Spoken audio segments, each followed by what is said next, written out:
Hello, everybody. Welcome to my weird and wonderful world. And I didn't know what to do for a video today, but I was going through some of my notes here and I found some quotes that I had written down a long time ago, plus an extra one here. And they're from very great people from history. None of them are no longer alive except for me. I have a quote. The 10th quote at the end is going to be from me, but I chose nine particular quotes that I really like and I think are worth mentioning. So I went to make sure that I got everybody correct. I want to give you a little bit of rundown of who they are and what they're known for, and and that. So I went and did some research and wrote everything down. But I've had these quotes for quite a while, so I put a little bit of work into this because I think these are important quotes and they have a certain theme maybe that you might understand when once I go through them all. But the first one here I want to give out is dedicated to my best friend Little Mo because he's such a fan of this guy and talks about him every once in a while and he quite reveres him. He loves the movie with Ben Kingsley for sure, and of course I'm talking about Mahatma Gandhi. And what can I say about Mahatma Gandhi is that he lived between 1869 to 1948. He was an Indian lawyer. I've forgotten about that he was an Indian lawyer. Anti-colonial nationalist and political ethicist who employed non-violent resistance to lead the successful campaign for India's independence from British rule. Pretty noble stuff, and love Gandhi. And the quote there is a famous quote. The future depends on what we do in the present. I could have chosen that one, but my favorite quote from him actually would be, "Our greatest ability as humans is not to change the world, but to change ourselves." And I think that's a fitting place to start.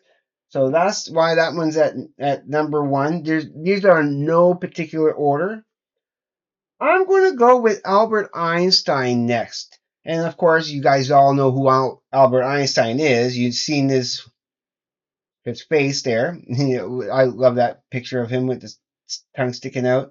But he lived between 1879 to 1955. He was a German-born theoretical physicist who is widely held as one of the most influential scientists, best known for developing the theory of relativity. Einstein also made important contributions to quantum physics. Sorry, not physics, quantum mechanics. I wanted to say physics, but it's mechanics. And I think that's and his my and of course my favorite quote of his is, "The hardest thing to understand is why we can understand anything at all." I think that's a brilliant little quote. It's cool, and it really falls in line with the rest of these quotes. So the next one I'm going to talk about is by Alan Newell. Okay, and he lived between 1927 to 1992. He had made important contributions to AI research and his use of computer simulation in psychology. And his quote is pretty cool. I like it.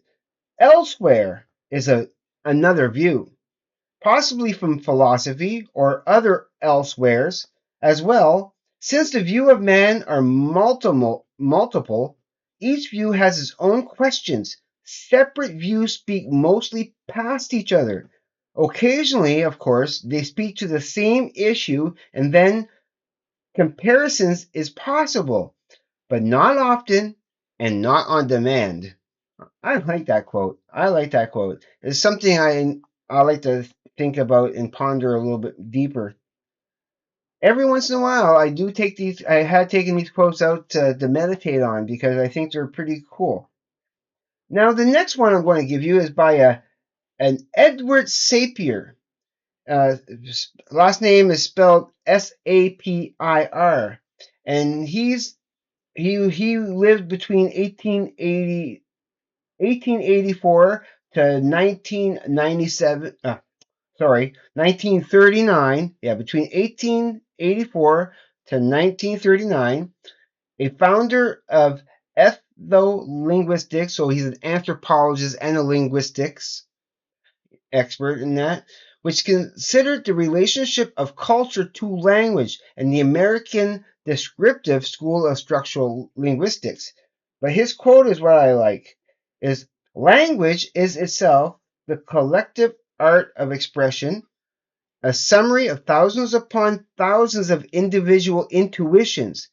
The individual does, the individual goes lost in the collective creation, but his personal expression has left some trace in give and a certain give and flexibility that are inherent in all collective works of the human spirit.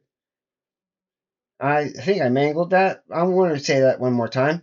Language is itself the collective art of expression, a summary of thousands upon thousands of individual intuitions.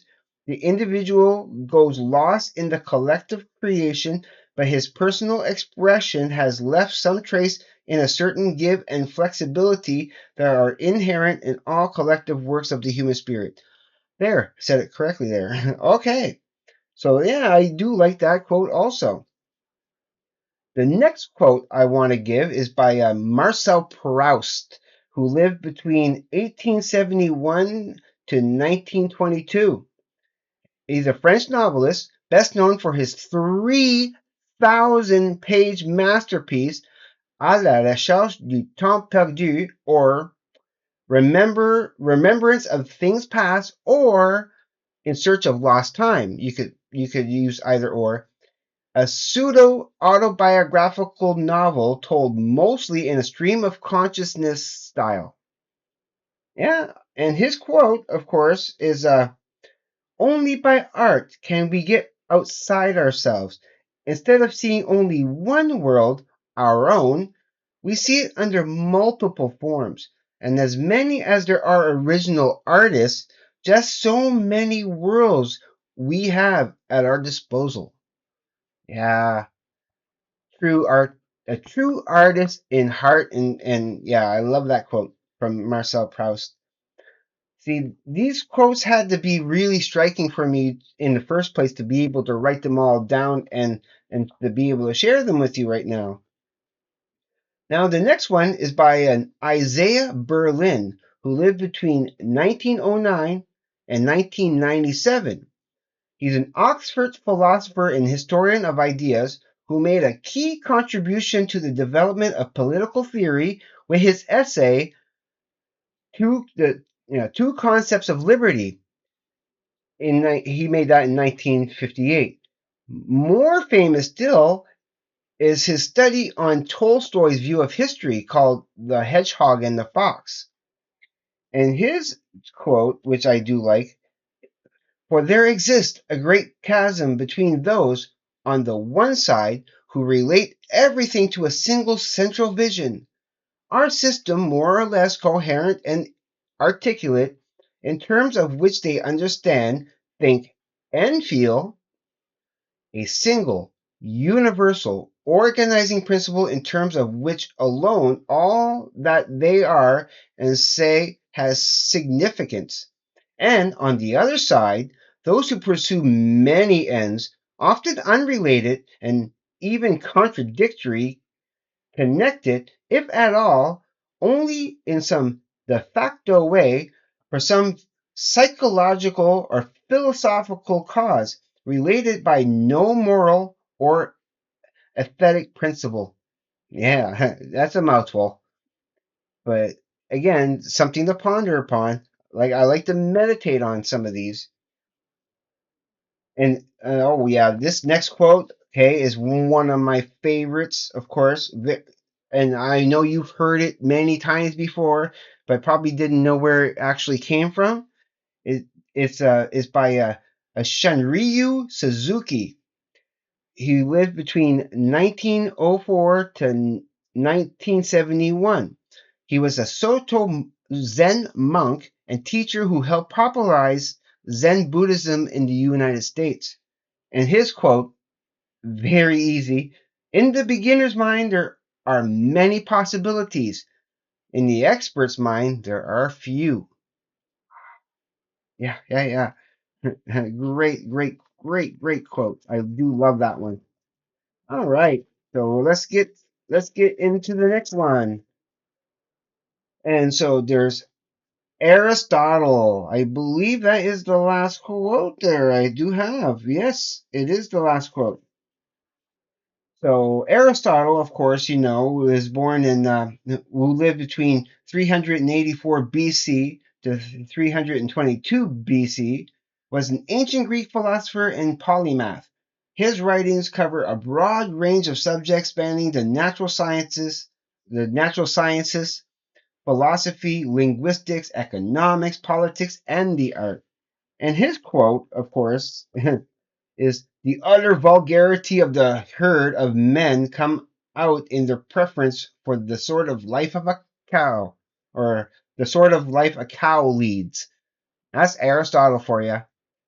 Right on the button, right on the money with that quote. And now I'm going to leave you with my quote that I like to say all the time, and you might have heard it before on my channel. Okay. And the quote goes, oh, I'm almost getting the blank there. Oh, yes. Never compromise your peace of mind for anything, because you end up losing both. All right. Hope you enjoyed those quotes. I didn't want to make this too long. I didn't want to put too many quotes in there, but those are some of the quotes. I had more quotes here, okay, but I looked up tried to look up some of the people that said those quotes to give you a better rundown, to be able to run down like I did with the ones that I already gave you, but they weren't good enough. But they're okay. There's some bonus ones. There's a quote by a John L. Rosette, who wrote the Rosette Thesaurus. I don't have it here, but yeah, he actually invented the thesaurus. You might have heard him before of him. His quote goes, "The use of language is not confined to its being the medium through which we communicate ideas to one another. Words are the instruments by which we all we form all our abstractions, by which we fashion and embody our ideas, and by which we are enabled to glide along a series of promises and conclusions with a rapidity so great as to leave in memory no trace of the successive steps of this process, and we remain unconscious of how much we owe to this." Yeah, yeah. Niels Bohr. Niels Bohr. Yeah. You can look him up. I kind of skipped over that one. The opposite of a fact or The opposite of a fact is a falsehood, but the opposite of one profound truth may very well be another profound truth. Oh, I know a quote. My last quote I'm going to give you is by Eleanor Roosevelt. Yeah, Eleanor Roosevelt, who says, "No one can make you feel inferior without your permission." So, with that, I leave you and say, everybody, you know what I'm going to say. How much I love you out there. And if you're watching this for the first time and you consider subscribing to my channel, I will love you forever. Greatly appreciate it. Please comment. Please hit like, of course, as always. Be safe. Take care. I will see you on the flip side. And please, everybody, just have a great day, evening, morning, night, afternoon, wherever you may be. Peace.